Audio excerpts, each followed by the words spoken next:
আওয়ামী লীগ সরকার ক্ষমতায় আসার পর বঙ্গবন্ধু শেখ মুজিবুর রহমানের হত্যাকাণ্ডের দিনটি 15ই আগস্ট, সেই দিনটিকে জাতীয় শোক দিবস হিসেবে ঘোষণা করা হয়েছিল এবং সরকারি ছুটি ঘোষণা করা হয়েছিল। সেই ছুটি বাতিল করা হয়েছে এবং মোটামুটি ধরনের বলা যায় যে গত 15-16 বছর যে আড়ম্বরের সাথে 15ই আগস্ট পালন করা হয়েছে, বিভিন্ন পত্রপত্রিকা, মিডিয়ায় পত্র বা মাসব্যাপী বিভিন্ন আয়োজন, সেই আয়োজনের একরকম পরিসমাপ্তি আমরা দেখতে পাচ্ছি কিনা, বা সেই এর আগের দুরকম সময় গিয়েছে মানুষের। একটা হলো যে 7ই মার্চের যে ভাষণ, বাংলাদেশের স্বাধীনতা ঘোষণা, সেই 7ই মার্চের ভাষণ সারা দেশব্যাপী বিভিন্ন জায়গায় চলতো। সেই 7ই মার্চের ভাষণ এটা একটা ভিন্ন রকম ভাষণ, এটা শত্রু, আওয়ামী লীগের ঘোর শত্রু স্বীকার করবে। তবে সারা দেশব্যাপী রাতভর 7ই মার্চের ভাষণ চালানো এবং দিন রাত 24 ঘন্টা ভাষণ, বিভিন্ন গান বঙ্গবন্ধুকে নিয়ে, এইসব বাজাতে বাজাতে হৃদরোগীর হৃদয়ের অবস্থা ঝুঁকিতে পড়েছে, শিশুর মস্তিষ্ক বিকাশ বিঘ্নিত হয়েছে এবং সকল বয়সী মানুষেরই, যারা চাকরিজীবী, তাদেরও অফিস যেতে সকালবেলায় ঘুম থেকে উঠতে ধাক্কা খেতে হয়েছে। ঘুম থেকে উঠে বাসায় ফিরে মেজাজ খিটখিটে থেকেছে, কারণ চাই বা না চাই অফিসে গিয়ে আমাকে যে কোনো প্রকারই হোক বঙ্গবন্ধুকে যতটা শ্রদ্ধা করি তার চেয়ে অসংখ্য গুণ বেশি স্তুতি গাইতে হয়েছে। ফলে কিটকিটে মেজাজ নিয়ে ঘরে ফিরে বউয়ের সাথে ঝগড়া হয়েছে। আর বউ অফিস করে থাকলে বাস্তব সত্য, এবং এটা অস্বীকার করার কোনো উপায় নেই। আবারও রিপিট করছি, 7ই মার্চের সেই ভাষণ শুনে আওয়ামী লীগের শত্রু মিত্র যারই হোক তার গায়ের লোম দাঁড়ায়, এবং দাঁড়াবে, এর আগামী 100 বছরও দাঁড়াবে।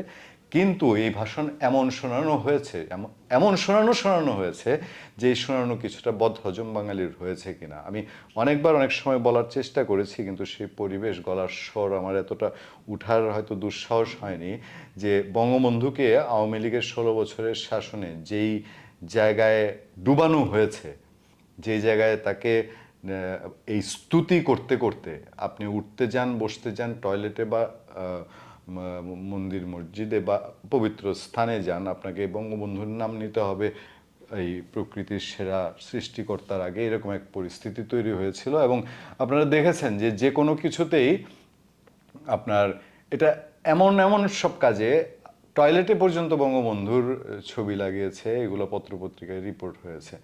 তো সেই 15ই আগস্টকে এখন অন্য পর্যায়ে নেওয়া হয়েছে। আমি বলি, সেই নির্মম হত্যাকাণ্ড বাংলাদেশের ইতিহাসের কারো সুস্থ মস্তিষ্কে কারোর জন্য গ্রহণযোগ্য নয়।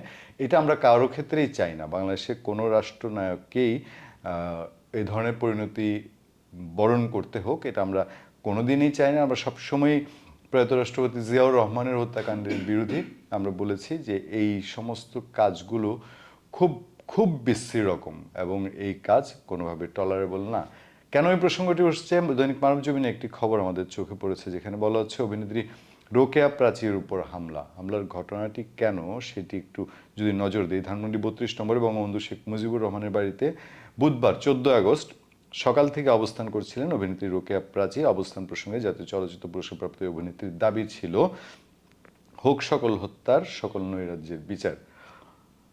এদিকে 15ই আগস্ট বঙ্গবন্ধু শেখ মুজিবুর রহমানের মৃত্যু দিবস উপলক্ষে তিনি সহ আরও কয়েকজন শিল্পী ও সংস্কৃতিকর্মীরা সন্ধ্যায় মোমবাতি প্রজ্বলন করেন ধানমন্ডি 32 নম্বরে, যেটা বঙ্গবন্ধুর বাড়ি ছিল।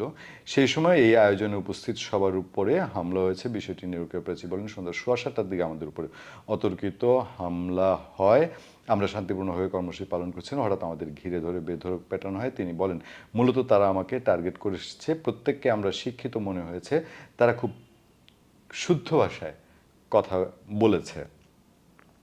আমরা যদি আরেকটু বিস্তারিত যাই, তাদের কথাবার্তা শুনে বুঝেছি তারা দুষ্কৃতিকারী নন। রোকেয়া প্রাচীর বক্তব্য। আমাদের কথা হলো যে এই এই ধরনের ঘটনাবলী করে, ধরেন যেটা জিয়া উদ্যান, সেখানে প্রয়াত রাষ্ট্রপতি জিয়াউর রহমানের যে কবর রয়েছে, সেখানে পুষ্পার্ঘ্য অর্পণ করতে গিয়ে অনেকবারই বিএনপির নেতাকর্মীরা মামলার শিকার হয়েছেন আওয়ামী লীগ শাসন আমলে। আওয়ামী লীগের লাভের লাভ কী হয়েছে? ফলাফল মানুষ সবসময় ধিক্কার জানিয়েছে, এই কাজগুলো ঠিক না। আমি জানি না আজকের এই আক্রমণ কারা করেছে, তাদের দলীয় কোনো পরিচয় আছে কিনা, কিন্তু এই হিংসা বিভেদের রাজনীতি বাংলাদেশে থাকবে না। এই জন্যেই আমি হয়তো গ্রাফিতি দেখি দেয়ালে দেয়ালে যেখানে লেখা থাকে এই মুহূর্তে দরকার জনগণের সরকার। এই জন্যেই হয়তো লেখা হয় যে আওয়ামী লীগ বিএনপি একই রকম বিষ। আমি আজকে বিএনপির উপর দোষ দিচ্ছি না, কাজটা বিএনপি করেছে সে কথা বলছি না, কিন্তু সেই ৩২ নম্বরের বাড়ি ভাঙচুর, সেখানে অগ্নিসংযোগ বা রোকেয়া প্রাচীর উপর হামলা, এটা যেই রাজনীতির প্রত্যাশা, যেই হিংসাবিহীন একটি গণতান্ত্রিক রাজনীতির প্রত্যাশা মানুষ করে এবং মনে করে যে তত্ত্বাবধায়ক সরকার বা অন্তর্বর্তীকালীন সরকারের হাত দিয়ে সেই রাজনীতি বাংলাদেশে প্রতিষ্ঠা হবে, আমরা সেই রাজনীতির জন্যেই এই ধরনের যে কোনো রকম, হোক বিএনপি, হোক আওয়ামী লীগ, হোক জামাত, হোক গণ অধিকার পরিষদ, হোক কমিউনিস্ট পার্টি, হোক ছাত্র ইউনিয়ন, ছাত্র ফ্রন্ট, কারোর উপরে এই ধরনের হামলার আমরা পক্ষপাতী নই। ধন্যবাদ সবাইকে, ভালো থাকবেন, সুস্থ থাকবেন, সত্য, করুণা এবং সহনশীলতার সাথে আপনাদের সাথে সবসময় আছি আমি আতিক রহমান পূর্ণিয়া।